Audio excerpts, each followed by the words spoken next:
หมอยสุงค่ะเมื่อในเป็นวันที่18เดือนธันวาคมที่2ปี2026ในตอนในที่อ่อนเอาพี่น้องค่ะมาถอมมันเลยเพียนโดย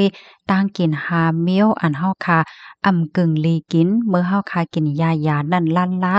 ย้อนก็เพราะว่าเตเฮ็ดให้นำกัดยานั่นลดย่อมเยาวก้อยกาตั้งเป็นเฮาค่ะก็เตหายเลยสินั่นก็เตจังตึกเคิกป้ายอยู่ลีมาเทียงลูกกวาดไหนค่ะ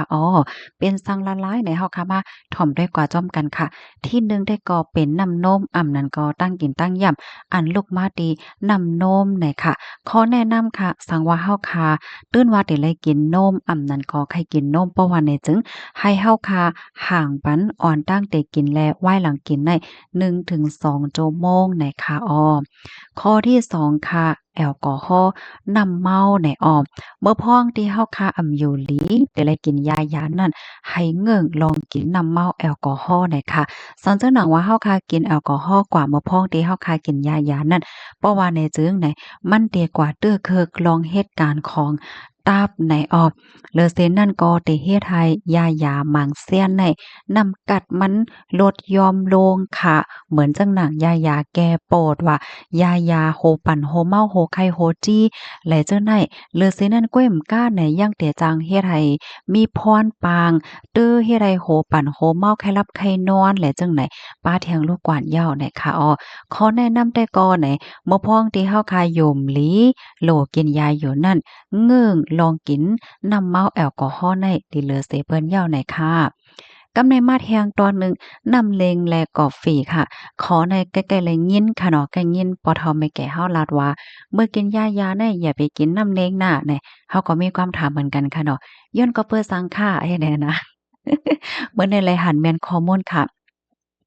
เพราะว่าเฮาคากินน้ำเรงนั้นกาแฟเพราะว่าไหนจึงแน่นอนค่ะมันเตะตื้อเคิกในก็เพราะว่าน้ำเรงและกาแฟนั่นมันมีไว้ป้าสารกาเฟอีนในค่ะว่ามันเตะกว่าตื้อเคิกต่อรองเหตุการณ์ยาของเฮาเหมือนจังหนังเฮาคากินกว่ายาเลือดสูงกว่ายาเฮกังเหมือนจังลองคิงเอามองใจว่าซังว่าเจ้านายเฮ็ดให้น้ำกัดยาในลดย่อมกว่าน่ะค่ะขอแนะนำแต่ก็สอนเจ้าหนังว่าเฮาคานั้น และใจกินกาแฟหวานเนงนาวาในเจิงใดให้เฮาคาห่างปัน2ชั่วโมงใน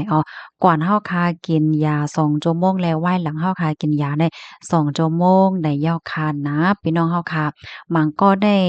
เอาน้ำเนงในมากินยามันจังว่าได้กินยาเนี่ยก็เอาน้ำอุ่นๆก้อยกะว่าเป็นน้ำเนงมากินเนี่ยมันติเฮ็ดให้ยามกัดเนี่ยค่ะเนาะกินยาอยู่ก็เหมือนดังว่ากินจังไหนพี่น้องเฮากำในมาแทงข้อที่4ค่ะ น้ำหวานน้ำอัดลมไหนค่ะนะเหมือนจั่งน้ำโคกน้ำหังจั่งไหนน่ะเนาะย้อนก็เพราะว่าน้ำหวานน้ำอัดลมเนี่ยมันมีไว้น้ำตาลและกาเฟอีนค่ะมันได้เตื้อคือเฮ็ดให้นำกัดยาเฮาคันนั่นลดหย่อมกว่านี่ขอแนะนำได้ก็เงิ่งลองกินน้ำหวานน้ำอัดลมเมื่อพ้องที่เฮาค่ะกินนั่นหลีเหลือเซเปิ้นเหย้าเลยค่ะมาแทงข้อที่5ค่ะน้ำหมากไหม้เนาะน้ำส้มน้ำหมักว่าซังว่าเฮ็ดจั่งใดคะเนาะ เมื่อเฮาคากินยาในเฮาคาโลแล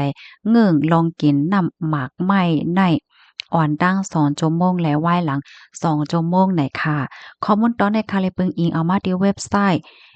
PPK ทางไว้ได้ค่ะค่ะนี่ก็เป็นตั้งโฮดตั้งหันปะหล่อนตอนหนึ่งได้ค่ะเนาะตั้งกินหาเมียวอันเฮาคากึ่งลีไลกินเมื่อพ้องที่เฮาคากินยาหนังหือยาเฮาคานั่นเต็มมีน้ำกัดเต็มตีแลยวดยาย่อกะตั้งเป็นเอาอันเฮาคาเป็นนั่นเจียวหายเจียวแค้นแหน่ค่ะฮับถอมเหี่ยวหันเถิงจังหือพองค่ะเมื่อกาก่อนป่นมามีผู้ไหลไผยามกินเมียนพองได้ค่ะเนาะ สังหันถึงว่ามีพรหลีเด็กค่ะเนาะก็ย้อนให้พี่น้องค่ะเขาจอยกันสืบเป็นแพร่แช่ก่อเสกำค่ะเนาะป้ายอยู่หลีในเป็นรองจำโตเฮาหนาในค่ะออไม่สงค่ะ